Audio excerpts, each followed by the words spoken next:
चलिए मित्रों, शुरू करते हैं हम अपना आज का करंट अफेयर। देखते हैं हमारी आज की जितनी भी महत्वपूर्ण खबरें हैं सभी पे विस्तार से चर्चा और विश्लेषण करते हैं। हमारी पहली न्यूज़ है, यूएस कांग्रेस ने स्टेबल कॉइन्स को विनियमित करने के लिए जीनियस एक्ट पारित किया। तो यह एक्ट स्टेबल कॉइन्स के लिए एक विनियामक ढांचा और स्थापित करेगा।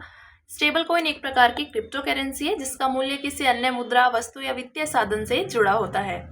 उदाहरण के लिए टेथर, जिसकी कीमत अमेरिकी डॉलर से जुड़ी होती है। इनसे भुगतान करने में आसानी और तेजी आ सकती है। स्टेबल कॉइन्स का उपयोग क्यों बढ़ा है? तो आधारभूत अंतर्निहित परिसंपत्ति से संबद्ध, तो इससे स्टेबल कॉइन्स अपनी कीमत को ज्यादा स्थिर बनाए रखते हैं। इसी वजह से वे बिटकॉइन जैसी ज्यादा उतार चढ़ाव वाली क्रिप्टो करेंसी की तुलना में लेन देन के लिए ज्यादा भरोसेमंद बन गए हैं। आधारभूत अंतर्निहित परिसंपत्तियों के पीछे कोई ना कोई संस्था या व्यक्ति होता है जो उन्हें जारी करता है और उनकी कीमत के लिए जिम्मेदार होता है। वहीं कई क्रिप्टो करेंसीज के पीछे कोई केंद्रीय संस्था या जारीकर्ता नहीं होता जो उन्हें समर्थन दे। इस कारण स्टेबल कॉइन्स के जारीकर्ता की आसानी से पहचान की जा सकती है। जारीकर्ता कोई बैंक, गैर बैंकिंग वित्तीय संस्थान या बड़ी टेक्नोलॉजी कंपनियां हो सकती हैं। विनियमन, तो स्टेबल कॉइन से जुड़े नियमों और फैसलों को आमतौर पर एक संचालन निकाय द्वारा तय किया जाता है। देखते हैं भारत में क्रिप्टो करेंसी या क्रिप्टो परिसंपत्तियों का विनियमन। तो वर्तमान में भारत में क्रिप्टो परिसंपत्तियों के लिए कोई प्रत्यक्ष विनियमन नहीं है। हालांकि सरकार ने वित्त अधिनियम 2022 के माध्यम से वर्चुअल डिजिटल परिसंपत्तियों के लेन देन के लिए एक व्यापक कराधान व्यवस्था लागू की है। इस व्यवस्था के जरिए वीडीएस से होने वाले पूंजीगत लाभ पर 30% कर लगाया गया है। आयकर अधिनियम 1961 के अनुसार वीडीए का अर्थ है क्रिप्टोग्राफिक माध्यमों या अन्य माध्यमों से उत्पन्न कोई भी जानकारी, कोड संख्या या टोकन जिन्हें इलेक्ट्रॉनिक रूप से ट्रांसफर, स्टोर या ट्रेड किया जा सके। उदाहरण है crypto currency, non fungible token आदि। 2023 में वीडीएस को धन शोधन निवारण अधिनियम 2002 के दायरे में भी ला दिया गया था। क्रिप्टो करेंसी कैसे काम करती है? तो यह एक डिस्ट्रीब्यूटेड पब्लिक लेजर के सिद्धांत पर काम करती है जिसे ब्लॉकचेन कहते हैं। ये पब्लिक लेजर सभी लेन देन का रिकॉर्ड रखता है जिसे लगातार अपडेट किया जाता है और यह रिकॉर्ड मुद्रा रखने वाले लोगों के पास रहता है। क्रिप्टो करेंसी को बनाने की प्रक्रिया को माइनिंग कहते हैं। माइनिंग में कंप्यूटर की प्रोसेसिंग पावर का उपयोग करके जटिल गणितीय समस्याएं हल की जाती हैं जिससे नए कॉइन्स बनाए जाते हैं। उपयोगकर्ता इन मुद्राओं को ब्रोकर्स यानी दलालों से खरीद सकते हैं और फिर उन्हें क्रिप्टोग्राफिक वॉलेट्स में सुरक्षित रखकर खर्च कर सकते हैं। ठीक है, फिर हमारी अगली न्यूज़ है, पश्चिम बंगाल में डिजिटल अरेस्ट धोखाधड़ी में सजा का पहला मामला दर्ज किया गया। तो ये दोषी एक ऐसे गिरोह का हिस्सा थे जिसने डिजिटल अरेस्ट धोखाधड़ी के माध्यम से 100 से अधिक लोगों से 100 करोड़ रुपए की अधिक की ठगी की थी। डिजिटल अरेस्ट क्या है? तो ये एक धोखाधड़ी है जिसमें भय, छल और धमकी का उपयोग करके पीड़ितों से धन की मांग की जाती है। तरीका, पीड़ितों को एक फोन कॉल, ईमेल या मैसेज प्राप्त होता है जिनमें उनसे कहा जाता है कि वे किसी गैर कानूनी गतिविधि जैसे कि पहचान की चोरी या मनी लॉन्ड्रिंग में शामिल हैं। धमकी और दबाव, तो इसमें धोखाधड़ी करने वाले भय के जरिए और पीड़ितों को तर्कसंगत ढंग से सोचने से रोकने के लिए गिरफ्तारी की धमकी देते हैं। धन की मांग, तो पीड़ितों को अपना नाम जांच से हटाने या रिफंडेबल सिक्योरिटी डिपॉजिट प्रदान करने जैसे बहाने के तहत बड़ी रकम को फर्जी खातों में स्थानांतरित करने को कहा जाता है। प्रशासनिक पहलू, तो राज्य की भूमिका भारतीय संविधान की 7वीं अनुसूची के अनुसार पुलिस और लोक व्यवस्था राज्य सूची के विषय है। केंद्र की भूमिका, यह क्षमता निर्माण के लिए विविध योजनाओं के तहत परामर्श और वित्तीय सहायता के माध्यम से राज्यों, संघ राज्य क्षेत्रों की पहलों को सहायता प्रदान करता है। डिजिटल अरेस्ट से निपटने के लिए उठाए गए कदम, तो भारतीय साइबर अपराध समन्वय केंद्र, इसे गृह मंत्रालय ने सभी साइबर अपराधों के लिए केंद्रीय समन्वय निकाय के रूप में स्थापित किया। साइबर धोखाधड़ी शमन केंद्र, इसे I4C में स्थापित किया गया है जहां बैंक, दूरसंचार प्रदाता और कानून प्रवर्तन विभाग एक साथ मिलकर काम करते हैं। समन्वय प्लेटफॉर्म, तो अंतर्राज्यीय अपराध लिंकेज के लिए डेटा संग्रह और समन्वय प्रणाली के रूप में कार्य करता है। संदिग्ध रजिस्ट्री, तो इसे साइबर अपराधियों की पहचान करने के लिए बैंकों के सहयोग से शुरू किया गया है। रिपोर्ट एंड चेक सस्पेक्ट, तो यह cybercrime.government.in पर एक नया फीचर है जहां नागरिक आपराधिक डेटाबेस सर्च कर सकते हैं। CERT इनके दिशा निर्देश, तो कॉल करने वाले की पहचान की जांच करें, घबराएं नहीं या दबाव में आकर पैसे ट्रांसफर न करें, व्यक्तिगत जानकारी साझा करने से बचें, अपने डिवाइस को अनजानों के साथ साझा ना करें आदि। फिर नेक्स्ट है quantum cyber security, preparing for post quantum era. Electronics और सूचना प्रौद्योगिकी मंत्रालय, भारतीय कंप्यूटर आपातकालीन प्रतिक्रिया दल और साइबर सुरक्षा फर्म SISA ने transitioning to quantum cyber readiness शीर्षक से एक श्वेत पत्र जारी किया। क्वांटम साइबर रेडिनेस की आवश्यकता क्यों है? तो हार्वेस्ट नाउ डिक्रिप्ट लेटर हमले तो इसमें मौजूदा समय में डेटा को स्टोर कर लिया जाता है और भविष्य में जब क्वांटम कंप्यूटर विकसित हो जाएंगे तब उनकी मदद से उसे डिक्रिप्ट किया जा सके। यह डिजिटल सर्टिफिकेट्स, ब्लॉकचेन, क्रिप्टोकरेंसी आदि से संबंधित डेटा उल्लंघन से जुड़ा है। रिवेस्ट शमीर एडलमैन, तो जैसे एनक्रिप्शन एल्गोरिथम जो वर्तमान डिजिटल सुरक्षा के आधार हैं, अगले कुछ वर्षों में क्वांटम कंप्यूटिंग के कारण अप्रचलित हो सकते हैं। क्वांटम साइबर रेडिनेस के लिए रोड मैप, तो आधारभूत मूल्यांकन और रणनीतिक योजना, उदाहरण के लिए क्वांटम सुभेद्य संपत्तियों की पहचान करना। प्रौद्योगिकी तैयारी और क्षमता निर्माण, उदाहरण के लिए मौजूदा संरचना का मूल्यांकन एवं अपग्रेड की योजना बनाना। चरणबद्ध संगठनात्मक कार्यान्वयन, तो यह बहुचरणीय परिवर्तन होना चाहिए जो संगठन की संरचना, प्राथमिकताओं, संसाधनों और जोखिम सहने की क्षमता के अनुसार हो। लचीलापन, निगरानी और भविष्य की सुरक्षा, तो उदाहरण के लिए QKD का कार्यान्वयन। क्वांटम साइबर सुरक्षा, इसमें दो प्राथमिक दृष्टिकोण शामिल है, पोस्ट क्वांटम क्रिप्टोग्राफी और क्वांटम क्रिप्टोग्राफी। इसे क्वांटम एन्क्रिप्शन भी कहा जाता है। PQC यह ऐसे एन्क्रिप्शन तरीके विकसित करता है जो क्वांटम कंप्यूटर के हमलों को सह सके और पारंपरिक सिस्टम के साथ भी काम कर सके। क्वांटम क्रिप्टोग्राफी यह सैद्धांतिक रूप से अनब्रेकेबल एन्क्रिप्शन तकनीक विकसित करने के लिए क्वांटम भौतिकी के सिद्धांत जैसे क्वांटम की डिस्ट्रीब्यूशन पर आधारित होती है। फिर नेक्स्ट है, लोकसभा अध्यक्ष ने देश और समाज के विकास में सामाजिक संगठनों की भूमिका पर जोर दिया। तो सामाजिक संगठन का अर्थ है कि समाज में लोग और समूह किस तरह से एक दूसरे के साथ जुड़े होते हैं और कैसे आपस में एक दूसरे को प्रभावित करते हैं। ये संगठन औपचारिक या अनौपचारिक हो सकते हैं। सामाजिक संस्थाएं और राष्ट्र निर्माण में भूमिका देखते हैं। परिवार, तो ये सामाजिक मानदंडों एवं मूल्यों और अच्छे नैतिक व्यवहारों को सिखाने वाली ऐसी प्राथमिक पाठशाला है जो अधिक सामंजस्यपूर्ण व समावेशी समाज बनाने में मदद करती है। धार्मिक संस्था, तो ये नैतिक रूपरेखा प्रदान करती है और करुणा, क्षमा एवं दान जैसे मूल्यों को मजबूत करती है। साथ ही सामाजिक व्यवस्था और सामुदायिक सामंजस्य को बढ़ावा देती है। धर्मार्थ व कल्याणकारी कार्यों से गरीबी को कम करने में मदद कर सकती है आदि। शैक्षिक संस्था, तो ये ज्ञान एवं कौशल सीखने और कड़ी मेहनत, अनुशासन, टीम वर्क व मूल्यों को बढ़ावा देने, व्यक्तियों को विभिन्न भूमिका और जिम्मेदारियों के लिए तैयार करने आदि में मदद करती है। गैर सरकारी संगठन, तो नीतियों को दिशा देना और प्रभाव डालना, उदाहरण के लिए RTI अधिनियम को प्रभावित करने में मजदूर किसान शक्ति संगठन की भूमिका रही है।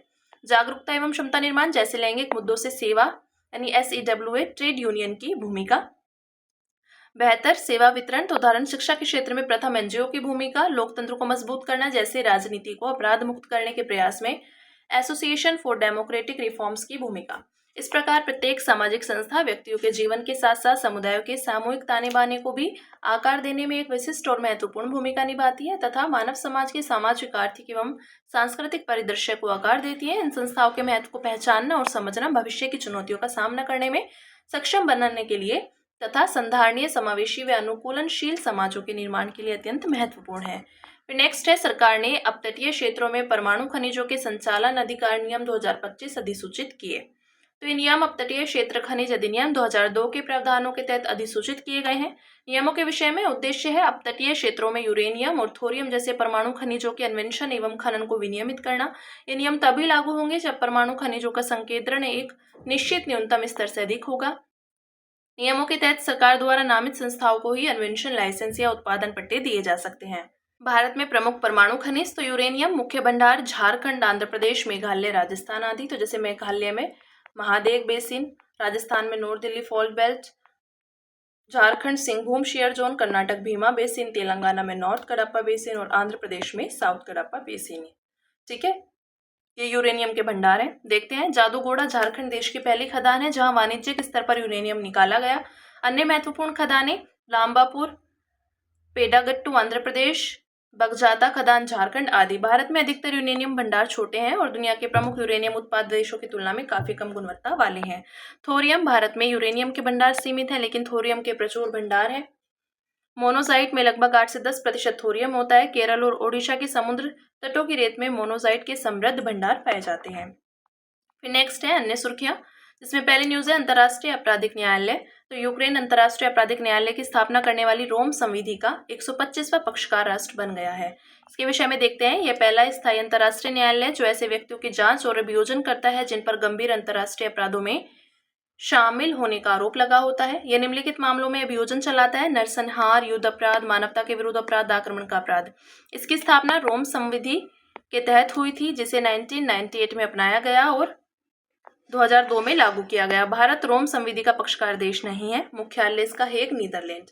नेक्स्ट, कृषि श्रमिकों और ग्रामीण श्रमिकों के लिए उपभोक्ता मूल्य सूचकांक। तो भारत सरकार के श्रम ब्यूरो ने कृषि श्रमिकों और ग्रामीण श्रमिकों के लिए उपभोक्ता मूल्य सूचकांक नंबर के लिए आधार वर्ष को संशोधित करके 2019 से 100 कर दिया। इसके विषय में देखते हैं। पुरानी CPI AL और RL आधार वर्ष 1986 से 87 में 100 सीरीज की जगह शुरू की गई है। इसे केंद्रीय श्रम एवं रोजगार मंत्रालय के तहत श्रम ब्यूरो द्वारा संकलित किया जाता है। उपभोक्ता मूल्य सूचकांक तो यह सूचकांक निर्धारित अवधि में वस्तुओं और सेवाओं की सामान्य कीमतों में होने वाले बदलावों को मापता है, जिन्हें घरेलू उपभोक्ता अपनी खपत के लिए खरीदते हैं। कृषि श्रमिक तो यह व्यक्ति जो एक या अधिक कृषि कार्यों में संलग्न है और नकद वस्तु रूप में या दोनों के मिश्रित रूप में मजदूरी प्राप्त करता हो। ग्रामीण श्रमिक वह व्यक्ति जो ग्रामीण क्षेत्रों में कृषि या गैर कृषि कार्यों में शारीरिक श्रम करता है और इसके बदले नकद वस्तु या दोनों रूपों में मजदूरी प्राप्त करता है। Next, NSC/STI 2.0। तो हाल ही में केंद्रीय कार्मिक लोक शिकायत तथा पेंशन मंत्री ने national standards for civil service training institute 2.0 framework जारी किया। इसके विषय में देखते हैं। विकास क्षमता निर्माण आयोग द्वारा उद्देश्य फ्यूचर रेडी सिविल सेवा प्रशिक्षण संस्थानों का निर्माण करना। मुख्य विशेषताएं व्यवस्थित मूल्यांकन मापदंड, समावेशी डिजाइन, डिजिटल अनुकूल हाइब्रिड लर्निंग मॉडल के साथ एकीकृत। क्षमता निर्माण आयोग तो इसकी स्थापना 2021 में की गई। National programme for civil services capacity building को लागू करने में अहम भूमिका निभाता है। NPCSCB को मिशन कर्मयोगी भी कहा जाता है। यह एक स्वायत्त संस्था के रूप में कार्य करता है। इसे पूर्ण कार्यकारी शक्तियां प्राप्त है। फिर नेक्स्ट है national mobile monitoring system app. तो केंद्रीय ग्रामीण विकास मंत्रालय ने NMMS ऐप के दुरुपयोग और गड़बड़ियों की घटनाओं पर चिंता जताई है। इससे महात्मा गांधी राष्ट्रीय ग्रामीण रोजगार गारंटी अधिनियम के क्रियान्वयन में पारदर्शिता और जवाबदेही पर सवाल उठते हैं। इसके विषय में देखते हैं। शुरुआत केंद्रीय ग्रामीण विकास मंत्रालय द्वारा उपयोग मनरेगा श्रमिकों की उपस्थिति दर्ज करने के लिए जियो टैग के साथ टाइम स्टैम्प तस्वीरें प्रतिदिन अपलोड की जाती हैं। उद्देश्य फर्जी तरीके से अपनी उपस्थिति दर्ज कराने और फर्जी लाभार्थियों को दर्ज करने संबंधी गतिविधियों को कम करना। भाषा यह वर्तमान में अंग्रेजी, हिंदी, तमिल, तेलुगु, मलयालम जैसी भाषाओं में उपलब्ध है। ऐप को लेकर चिंताएं तो जवाबदेही और वित्तीय गड़बड़ियों की आशंका, गलत फोटो अपलोड करना है, अलग अलग जॉब कार्ड से एक दूसरे मजदूर की फोटो बार बार अपलोड करना, इंटरनेट कनेक्टिविटी और सॉफ्टवेयर समस्याएं तो इनकी वजह से वास्तविक लाभार्थी योजना का लाभ उठाने से वंचित रह जाते हैं। नेत्र MKII तो केंद्र सरकार ने नेक्स्ट जनरेशन के airborne early warning and control systems India कार्यक्रम के उत्पादन को मंजूरी प्रदान की। इसे नेत्र MKII प्रोग्राम भी कहा जाता है। इसे एयरबेस A321 प्लेटफॉर्म पर लगाया जाएगा। विशेषताएं ये लंबी दूरी तक खतरों का पता लगाने और ट्रैक करने के तथा उनकी निगरानी करने में सक्षम है। यह सिर्फ एक विमान नहीं बल्कि एक उड़ता हुआ कमांडर सेंटर है जो खतरों पर नजर रखने की देश की क्षमता को और मजबूत करेगा। इसमें active electronically scanned array radar और मिशन कंट्रोल सिस्टम लगे होंगे। Next, javelin anti tank guided missile. तो भारत ने देश में ही javelin anti tank guided missile के सह उत्पादन के लिए संयुक्त राज्य अमेरिका को अनुरोध पत्र प्रस्तुत किया। इसके विषय में देखते हैं। मध्यम दूरी की टैंक रोधी मिसाइल प्रणाली है। इसे एक व्यक्ति अपने कंधों पर भी वहन कर सकता है। यह मिसाइल फायर एंड फोगेट सिद्धांत पर कार्य करती है, यानी लॉन्च होने के बाद स्वतः अपने लक्ष्य की ओर आगे बढ़ती है। Next, pact for future. हाल ही में भारत ने संयुक्त राष्ट्र संवाद के दौरान पैक्ट फॉर फ्यूचर के लिए अपनी प्रतिबद्धता दोहराई। इसके विषय में देखते हैं। इसे 2024 में समिट ऑफ द फ्यूचर में अपनाया गया। पैक्ट फॉर फ्यूचर में निम्नलिखित शामिल है। ग्लोबल डिजिटल कॉम्पैक्ट तो यह डिजिटल क्षेत्र में सहयोग के लिए पहला व्यापक वैश्विक फ्रेमवर्क है। और डिक्लेरेशन ऑन फ्यूचर जनरेशंस। मुख्य विशेषताएं ये अलग अलग मुद्दों पर स्पष्ट प्रतिबद्धताएं सुनिश्चित करता है और ठोस परिणामों को प्राप्त करने का लक्ष्य रखता है। इन प्रतिबद्धताओं में मानवाधिकार, लैंगिक समानता और सतत विकास पर विशेष ध्यान दिया जाता है। यह निम्नलिखित क्षेत्रों में कई प्रतिबद्धताएं तय करता है। सतत विकास और विकास के लिए वित्तीय प्रबंधन, अंतर्राष्ट्रीय शांति और सुरक्षा, विज्ञान और प्रौद्योगिकी, इनोवेशन और डिजिटल क्षेत्र में सहयोग, युवा और अगली पीढ़ियां और ग्लोबल गवर्नेंस में बदलाव। फिर नेक्स्ट है इन्विक्टस। तो यूरोपीय अंतरिक्ष एजेंसी और यूनाइटेड किंगडम की फ्रेजर नेश ने इन्विक्टस परियोजना की शुरुआत की, जिसका उद्देश्य हाइपरसोनिक तकनीकों का विकास करना है। इसके विषय में देखते हैं। यह पूरी तरह से दोबारा उपयोग किए जाने वाले एक्सपेरिमेंटल एरोस्पेस यान है। यह मैक 5 यानी ध्वनि की गति से 5 गुना की गति से उड़ान भर सकता है। वित्त पोषण यह ESA के जनरल स्पोर्ट टेक्नोलॉजी प्रोग्राम और टेक्नोलॉजी डेवलपमेंट एलिमेंट द्वारा वित्त पोषित है। मुख्य विशेषताएं यह वायुमंडल में निरंतर हाइपरसोनिक गति पर उड़ान भर सकता है। यह अपग्रेड करने योग्य यान है, जिससे उड़ान परीक्षण अभियानों के बीच में ही सामग्री, सॉफ्टवेयर और प्रणोदन प्रणाली को बदला जा सकता है। महत्व है, इस परियोजना का उद्देश्य हाइड्रोजन ईंधन आधारित प्रीकूल्ड एयर ब्रीदिंग प्रणोदन प्रणाली की उपयुक्तता सिद्ध करना, जो पुनः उपयोग वाले यानों में क्षैतिज यानी हॉरिजॉन्टल टेक ऑफ और हाइपरसोनिक उड़ान के लिए उपयुक्त है। अंत में बात करेंगे सूडान की राजधानी खार्तूम। तो हाल ही में सूडान के कॉर्डोफन क्षेत्र में प्रतिद्वंदी सैन्य गुटों के बीच हुई झड़पों में कई लोगों की जान चली गई। देखते हैं इसके विषय में। सूडान उप सहारा अफ्रीका और मध्य पूर्व के चौराहे पर स्थित है। यह लाल सागर का तटवर्ती देश है। इसके उत्तर में मिस्र, पूर्व में इरिट्रिया और इथियोपिया, दक्षिण में दक्षिण सूडान, पश्चिम में सेंट्रल अफ्रीकन रिपब्लिक और चाड तथा उत्तर पश्चिम में लीबिया स्थित है। समुद्री सीमा लाल सागर से लगती है। भौगोलिक विशेषताएं, सबसे ऊंची चोटी है जेबेल मारा, जिसे मारा पर्वत भी कहा जाता है। सूडान की राजधानी खार्तूम में व्हाइट नील और ब्लू नील नदियां मिलकर नील नदी बनाती हैं। ये बात की हमने सूडान की। तो हमारी आज की जितनी भी महत्वपूर्ण खबरें थी, हमने सभी पे विस्तार से चर्चा और विश्लेषण किया। अब इसी के साथ मिलते हैं कल अपनी नई खबरों के साथ।